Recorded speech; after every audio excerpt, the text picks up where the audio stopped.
So, guys, I want to start in the state of Virginia today. There is an election coming up in under a month, and early voting has already begun. The Democratic candidate for governor is in the lead, but the Democratic nominee for attorney general is in big trouble over some texts he sent back in 2022. In a private message, Jay Jones said that the Republican Speaker of the Virginia House should get, quote, 2 bullets in the head. He then followed up with a phone conversation where he reportedly talked about the death of the Speaker's children as a way to change his political views. So here is Jones speaking to a local ABC affiliate about what he said. I sincerely, and from the bottom of my heart, want to express my remorse and my regret for what happened and what I said.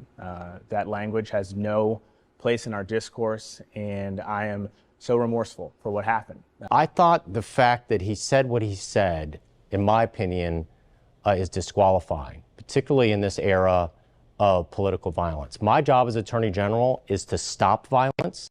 I can't imagine somebody running for this job that has openly advocated and fantasized about violence against a political opponent or their children. And so I found it and find it completely troubling. So that was Jason Miyares, his opponent, responding to it. Carl, what's going on in your state? Well, I don't think Jay Jones finally, tried to set the record straight and said, I said how sincere he was. But I don't believe he's sincere, and I'd be surprised if swing voters think he's sincere, because that 2 bullets in the head thing, yeah, that's supposed to be a joke. And the joke is you have Hitler and Pol Pot, 2 of the great mass murderers in history.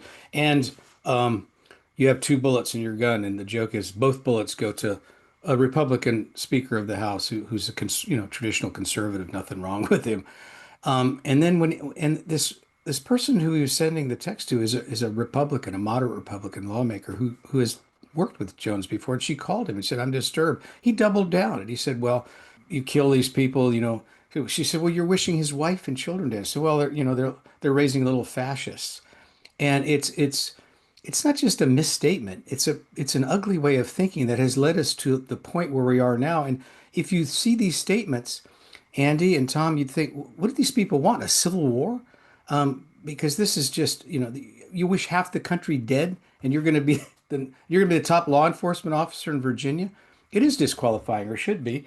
And this was a guy who was pulled over for doing like 116 miles an hour at a residential area and was given no jail time. They put Jason Worth in jail, who was a star Nats player, but this guy didn't get any jail time. He had community service, and it turned out he used the community service to work on his campaign. So he seems to be a cynical person. And not only that, Andy, I'll say, when this first came to light, that wasn't his first response. That was after the Democrats who were running on the ticket with him got to him, and that was the political consultants talking. His response when he got caught was to blame his opponent for doing a dirty trick on him. National Review broke the story. There's no evidence that his Republican opponent was even involved in this, and to attack Trump. He mentioned Trump more than he mentioned.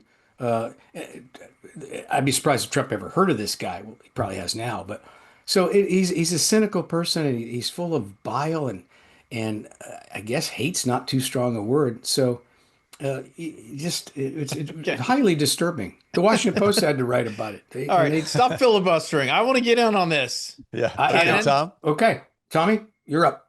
Look, Do you disagree with what I said? I don't disagree with anything you said. Okay. Look, this guy doesn't deserve to hold any elected office, any responsibility whatsoever. I don't care that he apologized. What he said in private is what he actually thinks and believes. He doubled down on it. And I think what's even more disturbing is there haven't been any, well, first of all, it was mentioned only on the Sunday shows because Mark Short, Republican, brought it up in one of the panel discussions. It was not, no stories on it, New York Times, Washington Post. This was treated as a local story. So you didn't have... Well, the Post covered it, Tom. I saw where they covered it, Carl. They didn't put it on the front page. They covered it in the Maryland and Virginia section of the paper. So it was treated as if it was some sort of local story. You also had the Virginia Beach Democrats issued a statement saying that recent press may have spotlighted past mistakes. We say, let those without sin cast the first stone. Jay Jones has taken responsibility, apologized, and shown he's committed to serving with integrity and accountability. We're asking you, is calling on all Virginians to line up behind Jay Jones. It's insane. The Democrats are not only not denouncing this, they're actually standing up for this guy and trying to defend him. It is preposterous. And I think Morning Joe, to their credit, talked about it this morning, and even Joe Scarborough said, look, he should step aside. And so this has been a disaster for Democrats on a number of levels. And also, look, the media, I hate doing these thought exercises because they're so cliche, they're so rote, but they're also very true.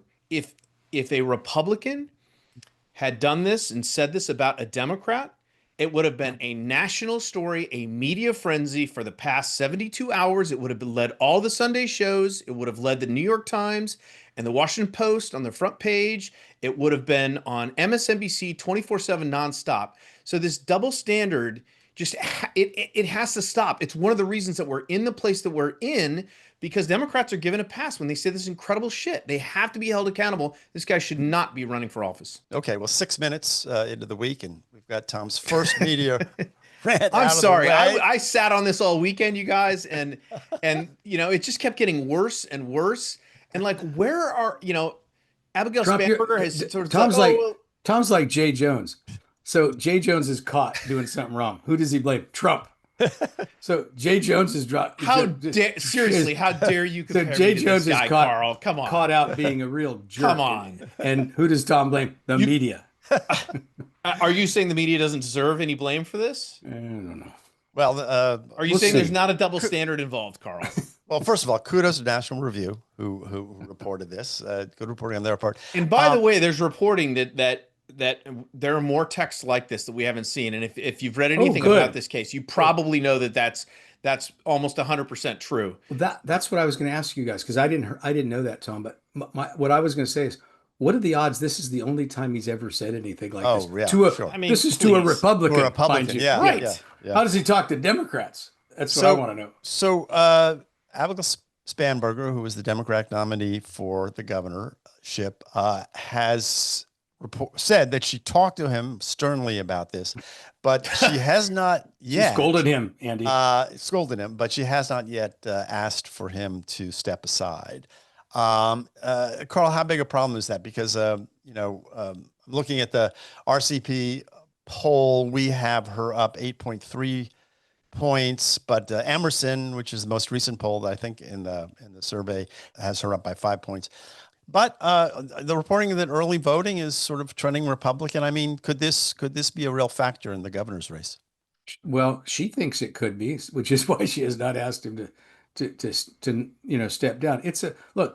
If he steps down, if he takes himself out of the race, the Republicans could be attorney general, and that she doesn't want that. She wants to govern as governor with a Democratic attorney general. These attorneys general around the country has become a very politicized office in every state in the country, and they're always lining up for or against Trump. They're always doing these lawsuits. The attorney general, the Democratic attorney general of Virginia, will cooperate with the Democratic attorney general of Maryland before he'd ever cooperate with a Republican governor of Virginia.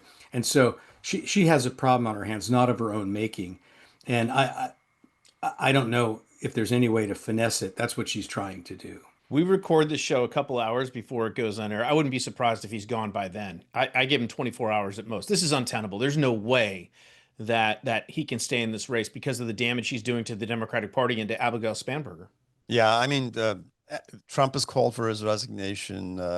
Governor Youngkin, J.D. Vance, Winston Burrell Sears. I mean, everyone, but no except for Democrats. Well, Trump calling for his resignation may encourage him to stay in. He's all about the opposition. That's who this guy. You got to remember the kind of person you're dealing with here. I hear you, Tom, but it strikes me they're gonna have to really pressure him. He can bring the whole ticket down. Honestly, yeah, but this is going to be. And by the way, this is another reason that we shouldn't have early voting for 6 weeks. I was going to say, isn't that that was the second thing I thought about this. Yeah. So, oh my God, people. How have many been voting votes for already 6 cast? weeks. And how many people would want to change those votes based on the Yeah. new information that has just come to light? Yeah. I think Tom may be right. I can't imagine him lasting more than another 24 hours. We could be wrong, but I guess the more that the Republicans go after him, though, to Carl's point, maybe the more he stays firm, and the more the Democratic base rallies around him. Tom, Possible, but also bad for the country. Bad, putting party above, like doing what's right, putting party above country, putting party above, civility and integrity. Bad. mm-hmm. Yeah, All right. and I agree with that. But this goes way beyond incivility. This is a dangerous person. The things he says, the things he thinks. What more do we have? A guy tried to kill Brett Kavanaugh. They killed Charlie Kirk. The media keeps assuring us that most of the violence is from the right, ignoring all these stories. I'm sorry, but I think this is a pivot point, and I think it's up to the voters of Virginia to take a stand.